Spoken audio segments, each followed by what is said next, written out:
I was in high school when Mrs. Sundell became our new history teacher. There were rumors that she'd been kicked out of her old school for rupturing the eardrum of one of her students. Apparently, that student was deaf, and she blew an air horn right next into his ear to prove that it wouldn't affect him. But of course, it did affect him. His eardrum ruptured, and he had to be taken to the hospital because blood started running out of his ear. So everyone knew Mrs. Sundell was a bit crazy. And one time, while talking about the Holocaust, she suddenly burst into tears. I wondered if it was because she was Jewish and had lost part of her family to the Nazis. But then she explained that her husband had dumped her the day before for a younger woman. To be frank, I thought it was tasteless of her to tell us students about her private life while discussing an event as tragic as the Holocaust. But I knew she had mental issues. So the next day after class, when all other students had left the classroom, I gave her flowers and said, "I'm sorry you were going through a divorce, Mrs. Sundell, but I believe in you." Now, let me preface that I was 18 years old at the time, and nothing that happens in this story is illegal. Of course, Mrs. Sundell was an attractive woman, but I never planned on becoming her lover. "Oh, thank you for the flowers. You are such a gentleman." No problem, and enjoy your weekend. Wait, I hope you don't mind me asking, but are you free this Saturday? Free for what? Oh, I'm gonna cook some pasta, and I haven't been on a first date in years. So why don't you come over?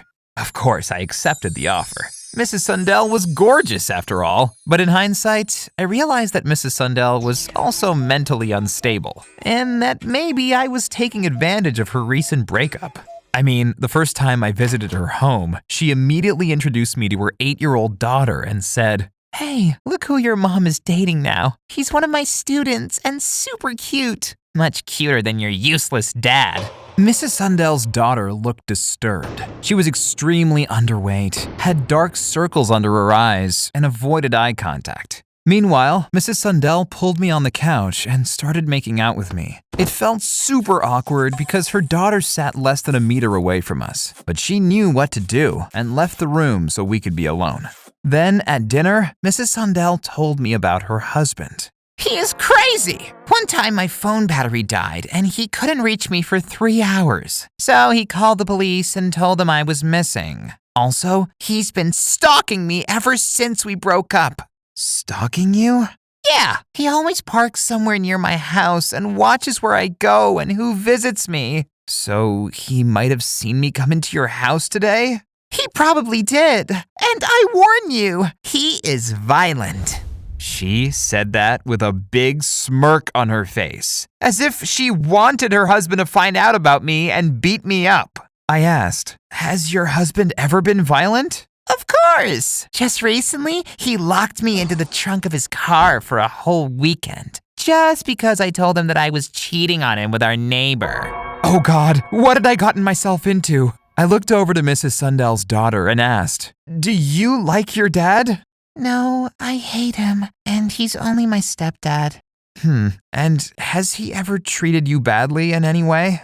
She looked away. She was too ashamed to answer the question. "Okay, listen, Mrs. Sundell. If your husband is violent, you have to protect your daughter from him." "Well, that's why you are here, to protect us." It suddenly dawned on me that Mrs. Sundell had the emotional maturity of a child. She wouldn't take responsibility for anything, not even her own daughter's safety. So, after dinner, I wrote down my number on a piece of paper and gave it to Mrs. Sundell's daughter. "Call me if you are ever in danger." Then I told Mrs. Sundell I couldn't solve her relationship problems and that we would not meet up again until she had successfully divorced her husband. I thought that was the end of the story. But a week later, she came into school with a black eye. She said that someone had shot a football in her face, but I didn't believe it and suspected that her husband had hit her. After class, I asked her, "Did your husband do this to you?" "What do you care? You said you want nothing to do with me."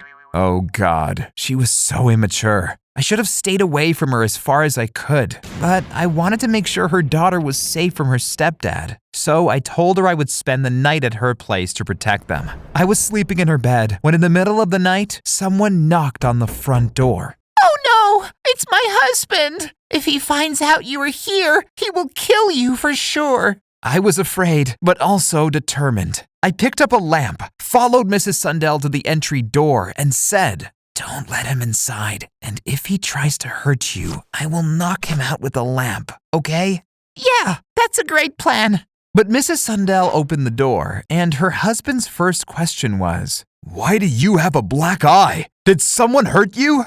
Oh, don't you remember? You got drunk and hit me.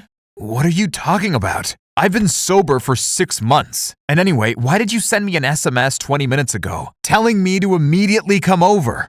What?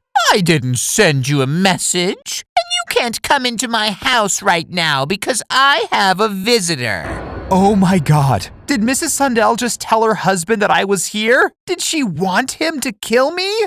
What? You brought another man into my house? You are cheating on me? We are getting divorced. Have you already forgotten? Mrs. Sundell's husband pushed her to the side and stepped into the house. I wasn't sure if I should use the moment of surprise and knock him out with my lamp, or instead try to talk to him and explain myself. But I had no time to think. So when his bald head came through the door, I swung the lamp right at him. However, this guy was jacked and just blocked my swing with his arm. Then he grabbed me by the throat and pushed me with all his strength against the wall. He was much stronger than me, but as a last resort, I kicked him in the nuts, which actually brought him to his knees. Then I told Mrs. Sundell to immediately call the police. I can't do that. He is still my husband, and I love him. Okay, this woman was crazy. I went home and thought about what just happened. It seemed that Mrs. Sundell had only started a romance with me to get back at her husband and to make him jealous. So the next day in school, I went to her and wiped my finger over her black eye. It's only makeup. You made it all up. I had to. Without the black eye, you would have never come back to protect me from my husband. Mrs. Sundell was lying through her teeth, like she always did. The only reason I came back to visit her at her home was to check up on her daughter and make sure she was okay. We were eating dinner when I asked, "Where is your daughter, by the way?" Oh, shoot. I forgot to pick her up from school again. Can you do it for me? It was 8 p.m. when I arrived at her school. The teacher had waited 3 hours for Mrs. Sundell's daughter to be picked up and was really mad. But I felt even worse for the girl. I knew she felt like no one cared about her. I took her to McDonald's for dinner, where she told me that her mom often locked her into her room for days, so her mom could sleep with other men without being disturbed. And I had seen her room. It only had a dirty mattress on the floor and not a single toy to play with. Have you ever been to a playground or watched a movie in a cinema? No, my mom only allows me to leave my room to eat, watch TV, and go to school. This girl had been seriously neglected. I brought her back home, but I could see Mrs. Sundell's husband through the window. I can't protect you there inside, but I promise we will do something fun this weekend because you are a great girl. Don't ever let your mom make you think otherwise. Can you marry my mom and become my dad?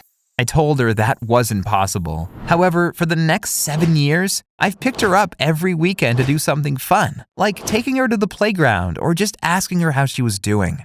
Mrs. Sundell's husband, of course, hated that I was taking care of his stepdaughter. He even almost caught me once in front of their house. I was barely able to escape.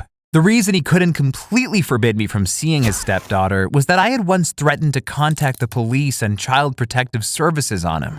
Anyway, I still visit his wife sometimes when he is on business trips. So I'm not completely innocent in this story either.